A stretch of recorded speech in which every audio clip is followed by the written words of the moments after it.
আসসালামু আলাইকুম রহমতুল্লাহ। আরো একটা ডিশ লাইনের কাজের ভিডিও। আসলে এই ডিশ লাইনটা আমি লাগাইছি যে যে জায়গাতে খুলি এখন অন্য জায়গা লাগামু। সৌদি বলতেছে যে এই জায়গা এখন আর থাক মানে হে থাকতো না, এগুলো একটা ছোট রুম ছিল। এই রুমের মধ্যে আগে হে আড্ডা দিত, এখন অন্য জায়গা ইস্তারার সাইডে এখন লাগাইতে বলতেছে। ওই জায়গার মধ্যে এখন ভিআইপি ভাবে এরা ঘর বানাইছে, ওই জায়গার মধ্যে আড্ডা ফাড্ডা দেয়। আমি বলতেছে যে এই জায়গার মধ্যে নিয়ে লাগাইতাম।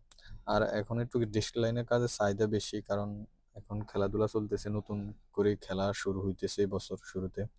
এই জন্য এখন হুলস্থুর ডিশ লাইনের কাজ চলতেছে। ডিশ লাইনের কাজ আসলে একটা মৌসুম থাকে, ওই মৌসুমের সাথে সাথে মানে যে টাইমে মৌসুম ওই টাইমে কাজ বেশি হয়। তো এই কাজটা 100 রিয়াল দিয়ে রাখছি।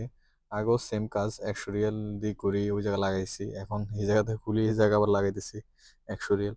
আমার বেশি টাইম লাগে না, কারণ এই জায়গার মধ্যে মরুভূমির সাইডে তো মানে লাগানোর সাথে সাথে ইশারা চলে আসে। 1 মিনিটও লাগে না ইশারা আইতে। এই যে সাহান্ডার একটু সোজা করছি আর এই ইশারা চলে আসে। অন্যান্য জায়গায় এমনি একটু ডিস্টার্ব দেয় যদি ঘর বাড়ি থাকে সাইডে ফাইডে।